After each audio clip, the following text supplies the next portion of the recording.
4장 자녀와 부모가 함께 행복해지는 마음 닦는 법. 양육에는 일관된 원칙이 있어야 한다. 초등학교 3학년짜리가 엄마 곤청 사줘 하고 졸랐어요. 엄마가 안 된다고 했는데 아이가 계속 사달라고 조르자 엄마가 아이를 달랬습니다. 안 돼, 너를 위해서 안 돼. 그러자 아이가 바닥에 누워서 발을 구르고 울며 소리 질렀어요. 엄마가 아무리 가자고 해도 들은 척도 안 했어요.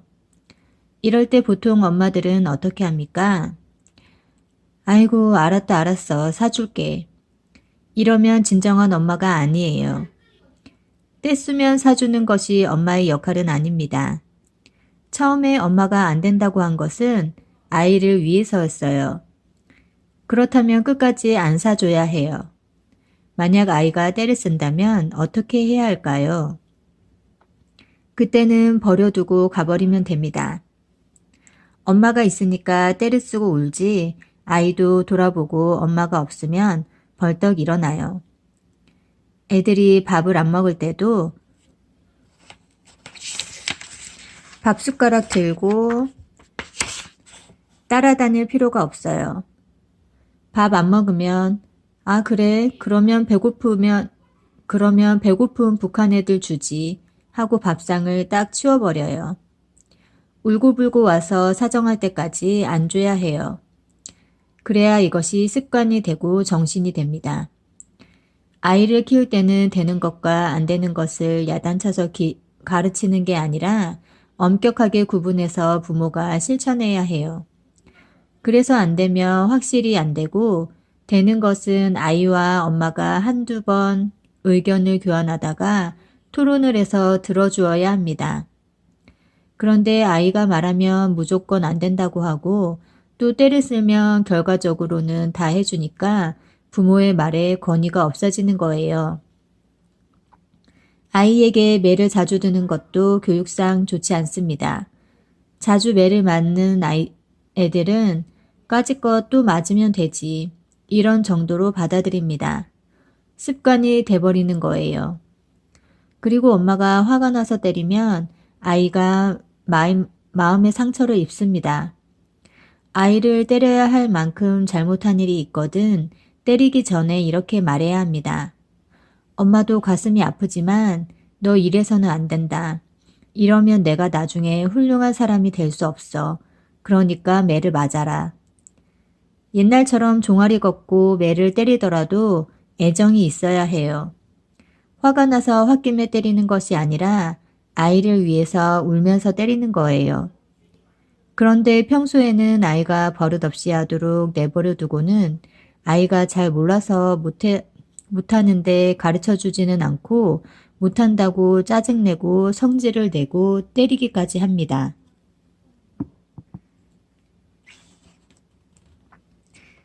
아이가 생각할 때 한 10쯤 잘못했다 싶은데 벌을 100쯤 받았다면 어떨까요?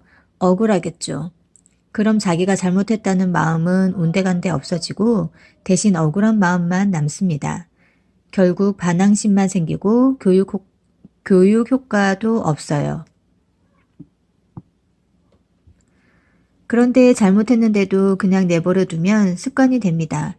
우리는 흔히 귀찮아서 내버려 두든지 화를 참지 못해서 야단을 치든지 합니다. 내가 귀찮아서 내버려 두니까 버릇이 되고 내가 화가 나서 야단을 치니까 도에 지나쳐 버려요. 아이의 잘못된 행위에 대해 적절한 수위로 아이를 위해서 야단을 쳐야 하는데 자기 성질에 못 이겨 야단을 치는 게 문제예요. 이것은 매가 아니라 폭력이에요. 아이들은 맞을 때 부모가 분에 못 이겨서 그러는지 사랑의 매인지 느낍니다. 그러니까 부모가 화를 내면서 때리면 아이도 분노에 휩싸여서 그것을 다른 데 가서 풀어요. 엄마한테 맞은 형이 동생을 때리고 동생도 분을 참지 못해서 강아지 걷어차듯이 연쇄 반응이 일어나는 겁니다. 아이를 가르치려면 일관된 원칙이 필요해요. 이 원칙이 잘 살려져 교육 효과를 높이려면 아이를 위하는 따뜻함과 원칙을 지키려는 냉정함, 그리고 자신의 분노대로 표현하지 않고 감정을 다스릴 수 있는 인내심이 함께 필요합니다. 아이에게 자긍심을 키워줘라. 남편이 다른 여자하고 바람을 피워 한동안 괴로워했습니다. 믿고 원망스러워서 너 얼마나 잘 되나 보자. 이런 마음으로 살다가 또 어느 날은 그래 내가 복이 없어 널 만났지. 누구를 탓하랴. 하고 마음으로 내려놓으려고 했지만 완전히 내려놓지는 못했습니다. 그러다 보니 자연스럽게 아이도 아버지를 미워하게 되었고 나이 들어서도 방황했습니다. 아이에게 미안하고 불쌍한 마음이 들다가도 문제를 일으키면 남편 생각이 나서 아이조차 믿고 마음이 불편해집니다. 이렇게 상담을 청해온 엄마가 있었습니다. 바람난 남편에 대한 원망으로 살다가 사랑하는 자식에게까지 감정이 전이된 경우예요. 내가 너 때문에 피해를 입었다. 넌 나쁜 인간이다. 죽일 놈이다. 이렇게 남편을 미워하니까 화살이 자식에게까지 갔습니다. 이때 아이에게 문제가 생긴 것은 남편 때문이 아니라 나 때문이라는 사실을 먼저 자각해야 합니다. 남편이 바람 피운 게 잘했다는 얘기가 아니에요. 남편이 바람을 피웠다는 것은 하나의 사건일 뿐이에요. 이걸 부처님께서는 제1의 화살이라고 했어요. 하나의 사건이 생겼는데 그 사건에 대응하는 나의 자세가 어리석은 거예요. 그 때문에 아이가 자꾸 문제를 일으키게 된 겁니다. 아이가 지금 중심을 못 잡고 헤매는 원인이 된 거예요. 내가 제2의 화살을 맞고 다시 아이가 제3의 화살을 맞은 거예요. 그럼 이런 반론을 제기하겠죠. 만약 남편이 바람을 안 피웠으면 내가 안 미워했을 거 아니에요. 네, 맞습니다. 하지만 그보다 중요한 것은 아이는 엄마 품에서 자라고 엄마를 모델로 해서 성장한다는 사실이에요.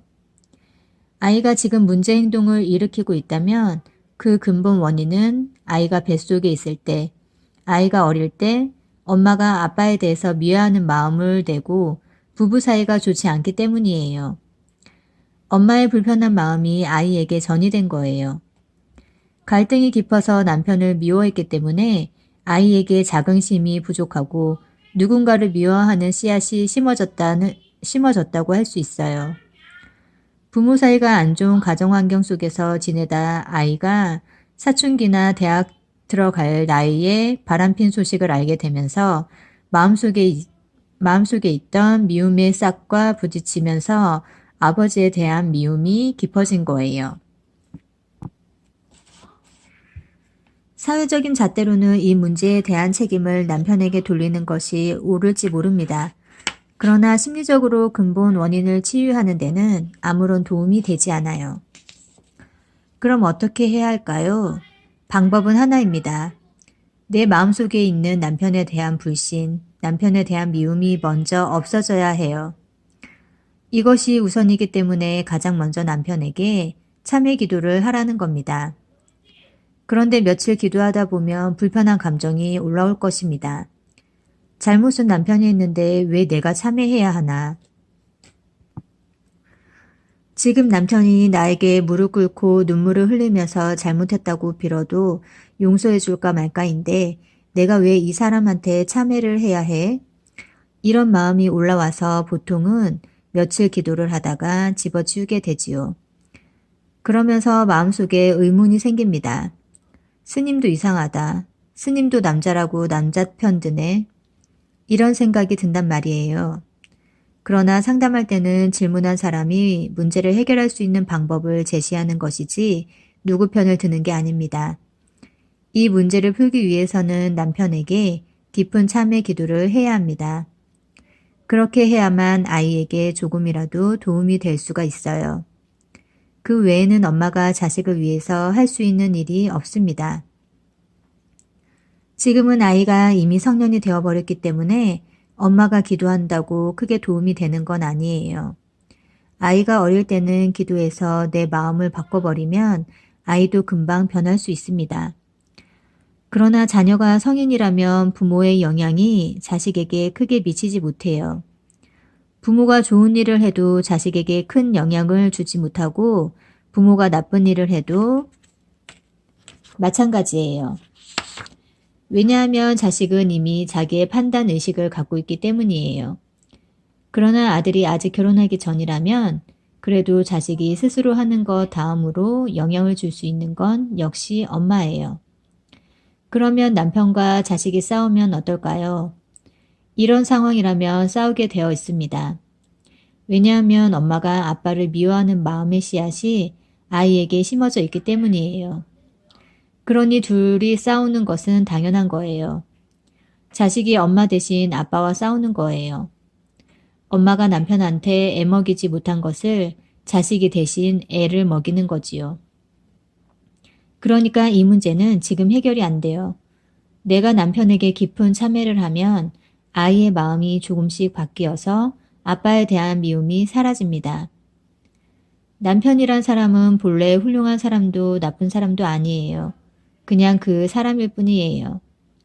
그런데 내가 훌륭하게 보면 훌륭한 사람이 되고 내가 나쁘게 보면 나쁜 사람이 되는 거예요. 남편을 나쁘게 보면 아내인 나도 별 볼 일 없는 여자가 되고 아들도 별 볼 일 없어집니다. 그래서 형편없는 사람의 자식이 되어버린 아들의 종자개량부터 해야 해요. 그 방법은 바로 여보, 당신은 훌륭한 사람입니다. 제가 어리석어서 당신을 잘못 봤습니다. 이렇게 참회 기도를 하는 거예요. 이것이 자식을 위하는 최고의 길입니다.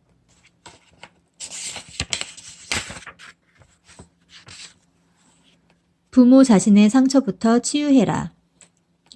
우리가 스트레스를 받으면 나쁜 파장이 일어납니다. 스트레스 가운데 핵심은 미움이에요.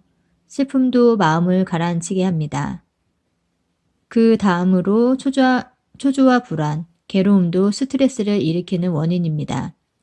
스트레스를 받으면 몸과 마음의 건강을 해치고 함께 사는 사람들에게 영향을 줍니다. 부모가 화를 많이 내면 자식이 그것을 물려받고 자식은 그것을 손자에게 물려줍니다. 심리적 대물림이 일어나는 거예요. 이것을 끊어주지 않으면 어릴 때 받은 마음의 상처로 평생을 고통받게 됩니다. 주변을 살펴보면 그것을 평생 마음의 짐으로 지고 가는 사람이 많아요. 50살이 넘었는데도 어릴 때 어머니가 사랑을 주지 않고 상처를 준 데 대한 미움과 원망을 이야기합니다. 어머니는 제가 서너 살 때부터 아버지에 대한 분풀이를 제게 하셨습니다. 커서는 그 마음을 받아주지 않는다며 불효자식이라고 낙인을 찍었습니다.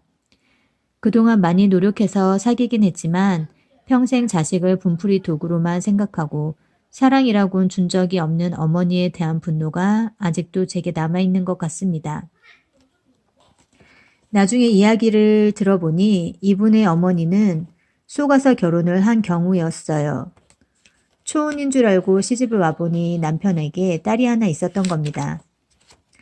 그러다 보니 남편에 대한 증오가 생겼고 그것을 아들에게 푼 거예요. 어린 자식 입장에서는 어머니가 아버지에 대한 분노와 저주를 퍼부으니 마음이 불안할 수밖에 없지요. 흔히 엄마가 자식을 붙들고 남편에 대한 불평을 이야기합니다. 그러면 자식들이 아버지에 대해 좋은 감정을 가질 수가 없어요. 그러다 보니 아버지에게 형식적으로만 인사하고 문 탁 닫고 제 방에 들어가 버립니다. 신체적인 접촉은 물론이고 얼굴조차 마주하질 않아요. 어릴 때부터 내 아버지 문제 있다, 나쁜 인간이다 하는 말을 들으며 자란 자식들은 부부가 싸우면 다 엄마 편이 되어 아버지를 미워합니다. 그런데 부모의 사랑은 자식이 다 모른다고 하잖아요. 그러니까 부모가 얼마나 자기를 보이지 않게 사랑했는지 자식은 모를 수도 있어요. 또 부모에 대해 내가 바라는 사랑이 너무 높으면 부모가 해준 사랑이 부족하다고 느끼고 바라지 않으면 아무것도 안 해줘도 살아계신 것만으로도 고맙게 느낍니다. 따라서 이것은 부모 문제라기보다는 사실 내 문제예요. 그러면 부모로부터 상처받은 상처는 어떻게 해야 치유할 수 있을까요? 부모가 나한테 와서 아이고 그래 잘못했다. 미안하다. 이렇게 용서를 구해야 치유가 될까요? 부모는 기억도 못하고 오히려 내가 뭐 잘못했다고 너 키우느라 얼마나 고생했는데 이렇게 생각합니다. 이 문제를 근본적으로 해결하려면 과거의 상처를 이해하고 털어버려야 합니다. 어릴 때는 부모가 돼서 어떻게 저러나 라고 생각했지만 우리가 부모가 돼 보니 부모는 싸우면 안 될 것 같았는데도 어른이 돼서 살아보니 싸울 일이 있잖아요. 헤어질 일도 있어요. 그것은 자식을 괴롭히려고 그런 게 아니에요.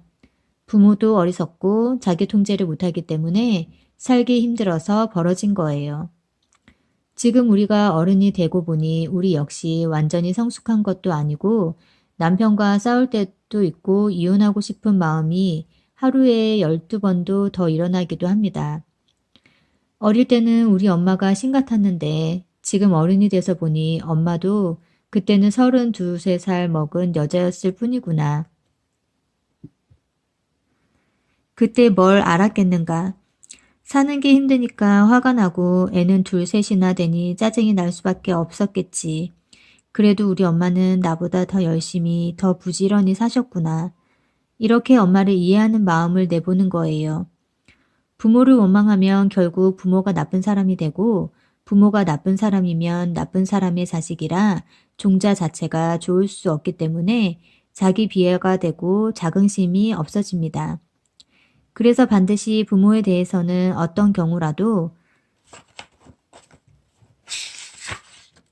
설사 낳아서 고아원에 갖다 버렸다 하더라도 낳아주셔서 감사합니다.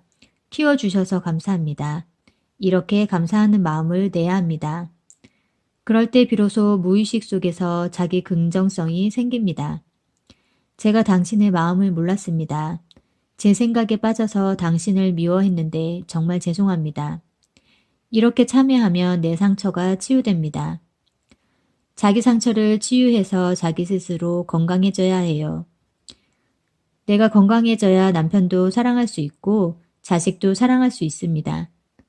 상처받은 마음으로는 누군가를 사랑하기가 힘듭니다. 스스로 짊어진 무거운 짐 때문에 늘 힘겨워서 남편이 이렇게 안 해준다, 애가 저렇게 안 해준다, 늘 불평만 하며 살게 돼요. 이해하는 마음, 감사하는 마음을 내서 자꾸 기도를 하면 마음속에 있던 상처들이 치유됩니다. 그것이 말끔하게 지워지면 내가 훨씬 부드러운 사람이 될 수 있어요. 자식에게 따뜻하고 너그러운 어머니가 됩니다. 부모가 자신의 상처를 치유하지 않고 상처의 도끼를 아이에게 뿜으면 아이는 잘 성장할 수가 없어요. 아이 하나 잘못 키우면 세상에 엄청난 해악을 끼칩니다. 어디 딴 데 가서 좋은 일 할 생각하지 말고 엄마가 자식 하나만 잘 키워도 사회가 세계 평화에 기여한다는 사실을 알아야 합니다.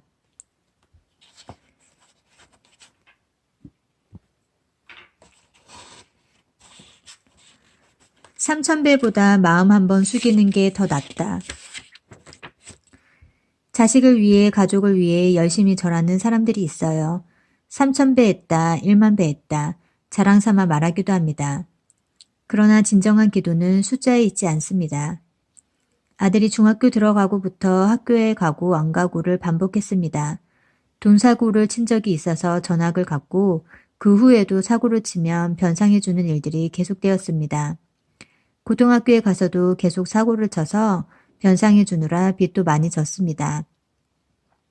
아빠가 집에 있으면 아들이 피해버립니다. 아이가 집을 나간 지는 3주 되었고요. 저는 2년 전부터 절에 다니면서 지장경과 금강경을 매일매일 읽고 있고 하루 600배씩 4차례에 걸쳐 절을 하며 100일 기도를 회양했습니다. 하루 3000배의 기도를 받았는데 매일은 못하고 넉 달에 걸쳐서 2번을 회양했습니다. 그렇게 해도 마음이 순간순간 답답하고 아들을 바라보는 마음이 편치가 않네요. 이 어머니는 자식을 위해 기도를 많이 했어요. 존경할 만하지요. 그런데 가장 중요한 것이 빠졌어요. 진정한 참회를 하지 않는 겁니다. 절을 3,000번 하는 것보다 마음 한 번 숙이는 게 더 중요해요. 절을 많이 하고 경전을 많이 읽는 것이 중요한 게 아닙니다. 참회라는 것은 내가 어리석었구나. 내가 잘못했구나. 이렇게 뉘우치는 것을 말합니다. 참으로 내가 어리석었구나. 내가 잘못했구나. 하는 마음을 내면 고개가 저절로 숙여져요. 우리 몸 동작을 한번 보세요. 둘이 누워서 얘기를 하다가 뭐 그게 아닌데 뭐라고? 하면서 시비가 생기면 계속 누워서 논쟁을 합니까? 벌떡 앉습니까? 벌떡 앉습니다. 의견 충돌이 심각해지면 앉아서 계속 얘기합니까? 일어섭니까? 일어섭니다. 둘이 서서 대화를 하는데 계속 의견이 안 맞으면 고개를 쳐들고 합니까? 숙이고 합니까? 고개를 쳐들고 합니다. 내가 옳다 하는 것을 아집이라고 합니다. 내가 옳다는 생각이 강하면 강할수록 누워있던 몸은 앉게 되고 앉아있던 몸은 서게 되고 선 몸은 고개를 쳐들게 되고 어깨와 목에 힘을 주게 되고 눈은 부릅뜨게 됩니다. 이게 몸이 나타내는 동작이에요. 내가 옳다고 하는 생각이 강하면 강할수록 이렇게 됩니다. 그런데 고개를 쳐들고 싸우다가 내가 잘못 생각했네 하는 마음이 들면 치켜뜬 눈이 어떻게 돼요? 약간 눈이 내리깔리고 좀 더 잘못했다 싶으면 고개가 숙여지고 좀 더 잘못했다 싶으면 허리가 숙여지고 더 잘못했다 싶으면 무릎을 꿇게 되고 더 잘못했다 싶으면 이마를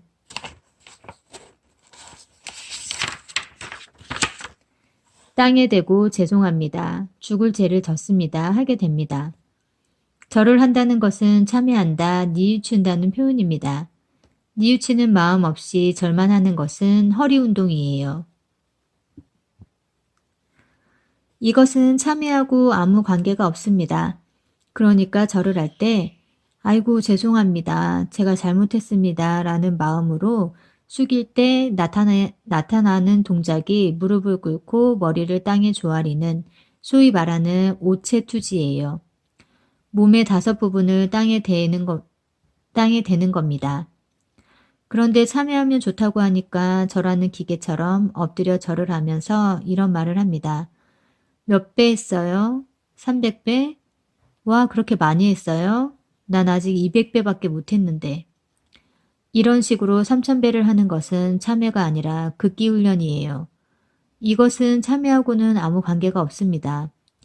절에 가서 3,000배를 했다, 1만 배를 했다, 3,000배씩 100일을 했다고 자랑하는 것은 대부분 극기 훈련을 한 거예요. 물론 극기 훈련도 도움은 됩니다. 참는 데 도움이 돼요. 또 절을 많이 하면 다리 운동, 허리 운동, 목 운동도 되기 때문에 건강에 좋습니다. 그래서 요즘은 불교하고 관계없이 다른 종교에서도 절 운동을 많이 합니다. 절 운동을 많이 하면 건강에 아주 좋아요. 그런데 절이 곧 참회는 아니에요.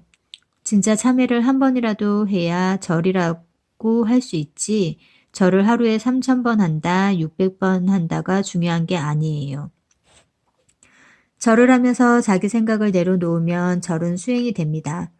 그러나 절을 하면서 계속 내가 너를 위해서 절을 하는데 이런 생각을 가지면 집에 돌아왔을 때 아이가 공부 안 하는 걸 보면 짜증이 더 나요. 대신 내가 놀다 오면 짜증이 덜 납니다. 미안해서. 나도 놀고 왔으니까 자식이 놀고 있어도 짜증이 덜 나는데 기도하고 오면 짜증이 훨씬 더 나는 거예요. 그러니까 어떤 마음이냐가 중요한 것이지 절을 얼마만큼 했느냐 하는 형식이 중요한 것은 아닙니다. 상담을 요청한 아이는 인도처럼 아주 가난하고 어렵게 사는 곳이나 힘들게 사는 사람을 보고 직접 느껴야 합니다.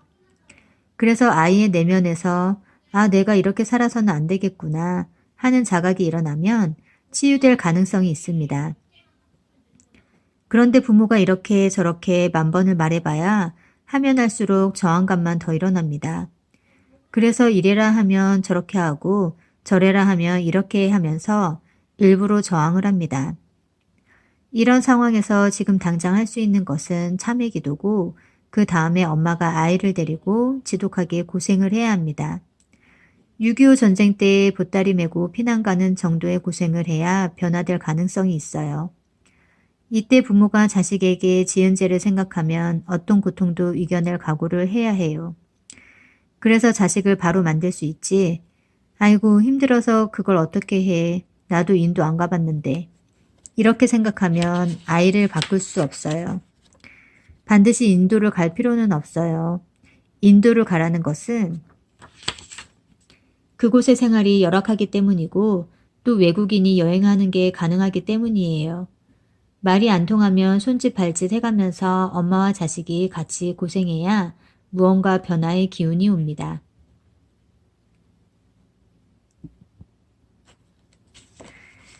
아직 살아있으니 고맙습니다. 우리네 인생살이가 낭떠러지를 향해서 질주해가는 것과 같습니다. 조금만 더 가면 낭떠러지에서 떨어져 죽을 상황인데 서로 앞서가려고 옆을 쳐다보면서 경쟁하는 것과 똑같아요. 한 치 앞을 못 보고 나중에 재앙이 생기면 이럴 줄 몰랐다고 울고불고 난리를 칩니다. 지난번 미국 방문 때 어떤 분을 만났습니다. 그분 아들은 아주 잘생기고 똑똑하고 어디 내놔도 자랑스러울 만한 인물이었어요. 그런 아들이 교통사고가 나서 갑자기 죽어버린 거예요. 그래서 부모가 충격을 받아 혼이 다 빠져버렸어요. 교회도 가보고 절에도 가보고 굿도 해보고 할 거 다 해봤는데도 눈이 캥하고 살아있는 사람의 얼굴이 아니었어요. 어느 부모가 자식에게 그런 일이 생기리라고 상상이나 했겠어요. 지금 아무리 남부러울 것 없이 산다 해도 인생은 한 치 앞을 모릅니다. 애한테 공부하는 엄마 밑에서 자라는 아이는 갈수록 위축되고 그러다가 그 기대에 못 미치면 생을 마칠 수도 있어요. 주변을 살펴보면 그런 일을 당하고 울고불고 하는 엄마가 한둘이 아니에요. 사람은 이미 주어져 있는 것들에 대해서 감사할 줄을 모릅니다. 부모가 있을 때는 부모가 얼마나 소중한지 또 나에게 얼마나 감사한 존재인지를 잘 모릅니다. 부모가 돌아가시고 나면 그때야 비로소 뼈저리게 깨닫게 되죠. 남편이나 아내에 대해서도 마찬가지예요. 곁에 있을 때는 있는 것에 대한 고마움을 몰라요. 늘 내가 원하는 대로 안 되는 몇 가지 문제, 그 부족한 것만 보고 불평불만을 늘어놓습니다. 자녀들에 대해서도 마찬가지예요. 아이가 건강하면 공부 잘하기를 원하고 공부를 잘하면 더 잘하기를 원하고 계속 부족한 것만 보여요. 그런데 아이가 집을 나가버리거나 죽고 없으면 그동안 자신의 생각이 얼마나 어리석었는지 알게 됩니다. 그래서 우리는 늘 후회하면서 살게 돼요. 곁에 있을 때는 고마운 줄 모르고 미워하며 살다가 곁에서 없어지면 후회하고 괴로워하며 인생을 살아요. 우리가 매일 숨쉬는 공기도 얼마나 소중하고 감사한 것인지 모르고 삽니다. 생명을 유지하는 데 가장 중요한 게 공기인데도 그것의 가치를 몰라요. 그러다 공기가 없어서 숨을 못 쉴 지경이 될 때 공기가 얼마나 소중한지 천만금을 줘도 바꿀 수 없다는 걸 깨닫습니다. 또 우리가 마시는 물이 얼마나 소중한지 물이 없는 상태가 되어보면 알 수 있어요. 이번에 일본에서 지진과 쓰나미 때문에 먹는 물도 화장실 물도 세수하고 목욕하는 물도 없어서 얼마나 많은 사람이 괴로움을 겪었는지 모릅니다. 이렇게 어려움을 당해보면 그제야 물이 얼마나 귀중한지 알게 돼요. 정말 귀한 물, 공기는 거의 공짜로 주어졌는데도 고마워할 줄 모르고 없어도 사는 명품 핸드백이나 수백만 원, 수천만 원 들여서 구하려 하고 없으면 없다고 괴로워합니다. 현재 우리의 인생살이가 이렇습니다. 지금 내가 누리고 있는 것을 먼저 돌아보세요. 오늘 아침 밥을 먹을 수 있었던 것도 감사한 일이에요. 북한에서는 굶어 죽는 사람도 있다는데 나는 아침밥 먹어서 참 다행이다. 두 끼만 먹어도 사는데 점심까지 세 끼 다 먹어서 다행이다. 지진 난 곳의 얘기를 들어보면 비 피할 집도 없는데 나는 비 비 안 새는 집에서 편히 자니 다행이다. 이렇게 현재 자기가 누리고 있는 것에 대해서 먼저 기쁨을 재발견해 보세요. 그러면 저절로 삶의 방향이 잡힙니다. 지금 누리고 있는 삶에 대한 행복과 기쁨을 발견하지 못했기 때문에 먼 곳만 쳐다보고 괴로워지는 거예요. 남편이고 자식이고 다 내 마음대로 안 되고 자꾸 욕심이 생기는데 뜻대로 안 될 때가 있어요.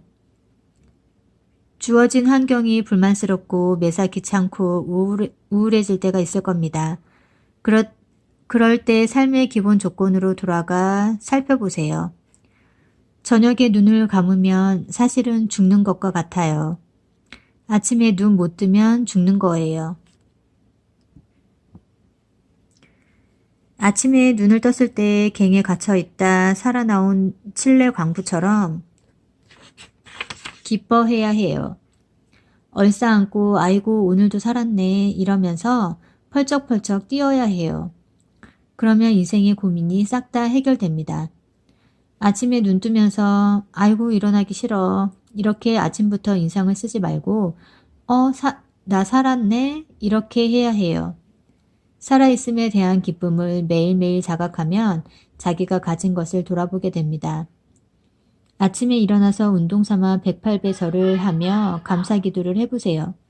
나는 행복합니다. 부모님 감사합니다. 100일 동안만 이렇게 감사기도를 해보면 생기가 좀 돌 거예요. 시들어가는 식물에 물을 주면 이파리가 파릇파릇해지고 생기가 나듯이 마음의 기운이 나고 정신이 살아납니다.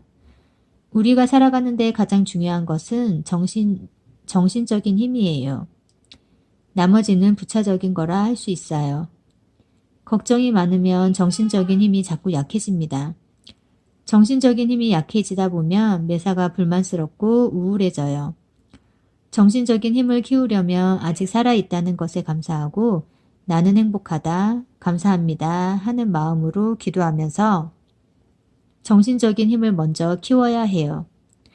그러면 인생에서 어떤 일이 닥쳐도 의연하게 대처해 나갈 수가 있습니다.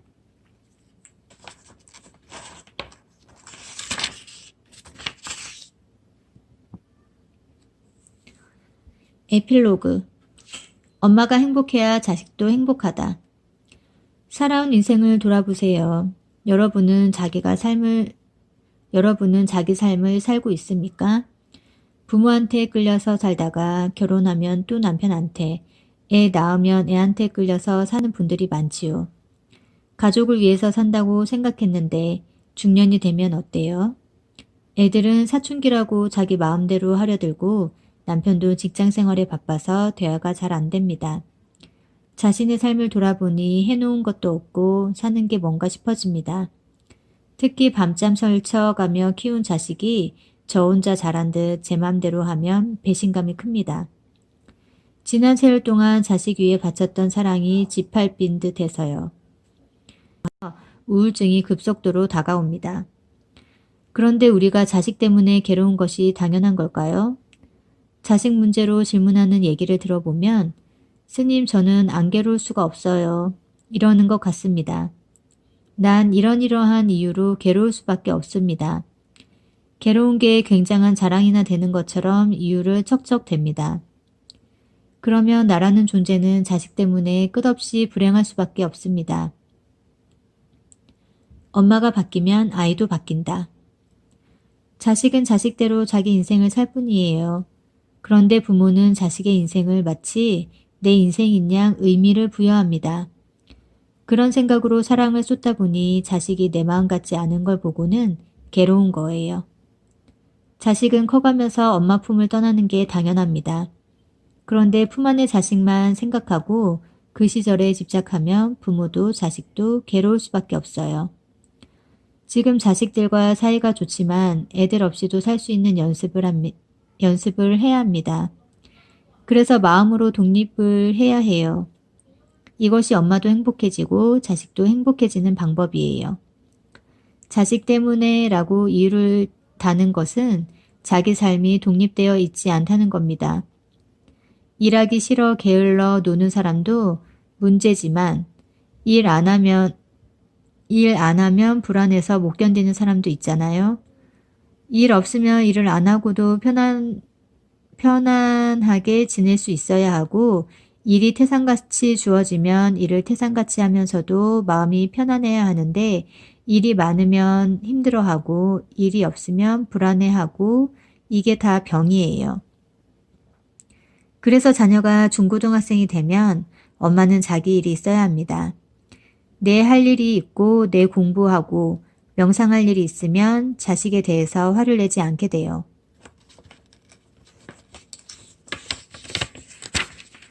온통 신경이 자식에게 가 있으니까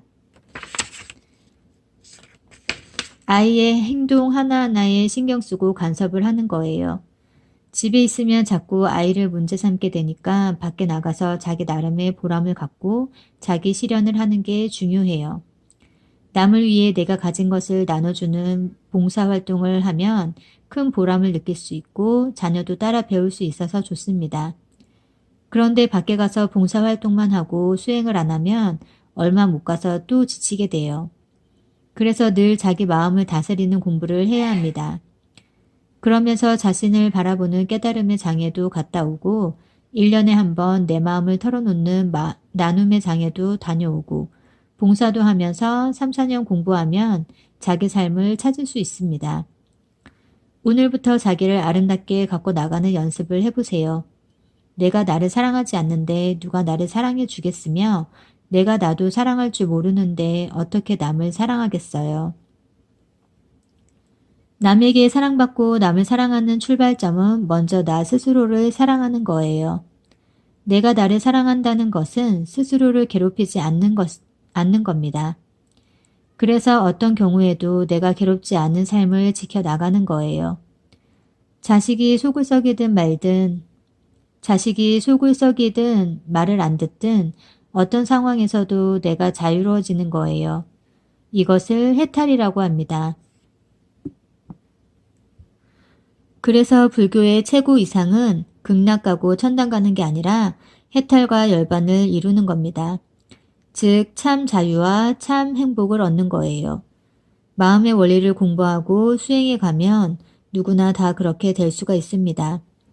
수행을 통해서 내 문제를 먼저 알아차리면 내가 바뀝니다. 그렇지만 우리가 뭘 배우든지 처음에는 잘 안 됩니다. 수행은 연습이고 연습은 끊임없는 실수의 반복이에요. 그러나 연습을 계속하다 보면 성공하는 희망을 볼 수 있어요. 그렇게 연습하는 마음으로 수행 정진을 하다 보면 꼬인 매듭이 풀리기 시작합니다. 매듭이 풀리면 맺힌 마음이 녹아내리고 마음이 열리면서 힘이 생깁니다.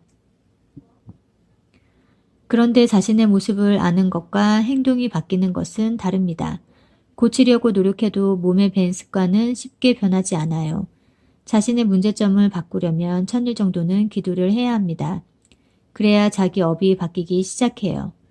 그래서 주변 사람들이 너 변했다. 갑자기 사람이 변하면 죽는다던데 이 정도의 얘기를 들어야 평생 살아온 습관을 고칠 수 있습니다. 자식을 위해 노력해 보겠다며 기도문을 받아 한 열흘쯤 기도하다 보면 왜 내가 이렇게까지 해야 하나 회의가 들면서 하기가 싫어집니다. 그것을 참고 100일쯤 하고 나면 나한테 이런 문제가 있구나. 내가 고집이 세구나. 내가 성격이 급하구나 하고 느낍니다. 100일 기도를 해야 자신의 모습을 조금 볼 수 있게 되는 거예요. 이렇게 자신을 돌아보고 습관을 바꿀 수 있다면 자식에게 아주 좋은 모델이 될 수 있습니다.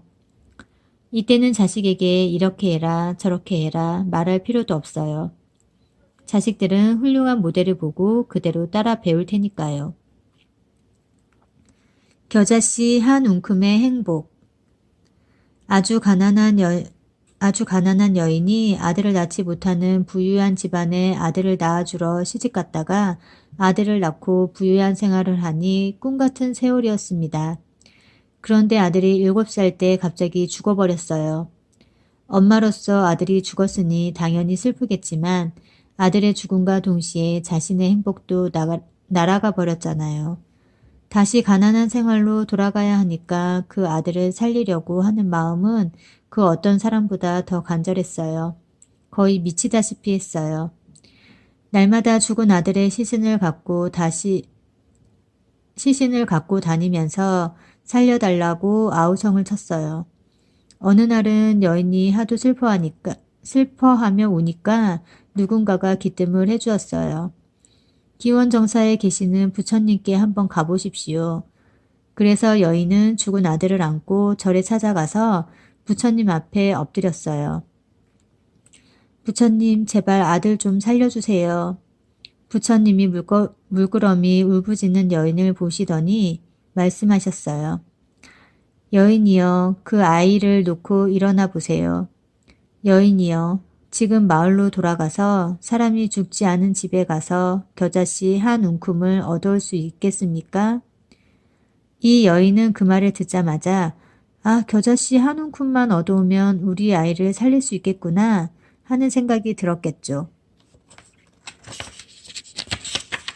그래서 눈물을 거두고 성내로 뛰어가 어느 집에 들어갔어요. 겨자씨 있습니까? 네. 한 움큼만 줄 수 있나요? 그런데 이 집에 사람이 한 번도 죽지 않았습니까? 아이고, 얼마 전에 제 할아버지가 돌아가셨는데요. 안 되겠다 싶어서 다음 집으로 갔어요. 그 집에도 얼마 전에 저희 할머니가 돌아가셨는데요. 또 다음 집에 가니까 아이고, 5년 전에 제 아버님이 돌아가셨는데요. 수많은 집을 방문했지만 사람이 죽지 않은 집은 하나도 없었어요. 해질녘이 되자 힘이 다한 여인은 터덜터덜 걸어서 마지막 집에 가서 물었어요.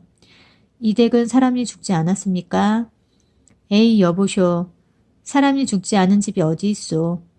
그때 이 여인은 크게 깨달았습니다. 어떤 집이든 사람이 다 죽는다.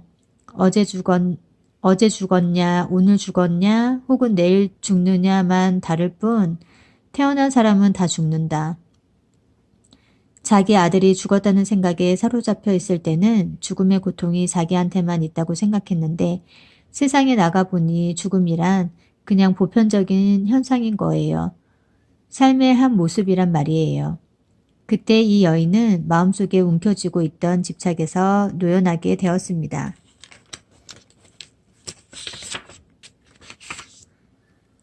집착에서 노연하니까 사물이 눈에 보이기 시작했고 밝은 얼굴로 부처님께 돌아왔어요. 슬픔은 가시고 기쁜 마음으로 돌아온 여인에게 부처님께서 물으셨습니다. 여인이여, 겨자씨를 가져왔소? 부처님, 이제 저에게는 겨자씨가 필요 없습니다. 그 여인은 죽은 아들을 살리지 않고도 행복을 얻은 거예요. 아들이 죽으면 아들을 살려야만 행복한 줄 알았지만 죽은 아들을 두고도 행복할 수가 있었다는 이야기예요. 이처럼 인생의 이치를 깨달으면 괴로운 조건이 더 이상 괴롭지 않은 것이 됩니다. 행복은 봄볕 들듯이 나에게 들어 있습니다. 다만 내가 눈을 감고 있거나 응달에 있으면서 세상이 어둡다, 세상이 춥다고 아우성치는 것과 같아요. 그러나 눈을 뜨면 세상의 밝음을 알 수 있습니다. 그러니 깨어서 바라보세요.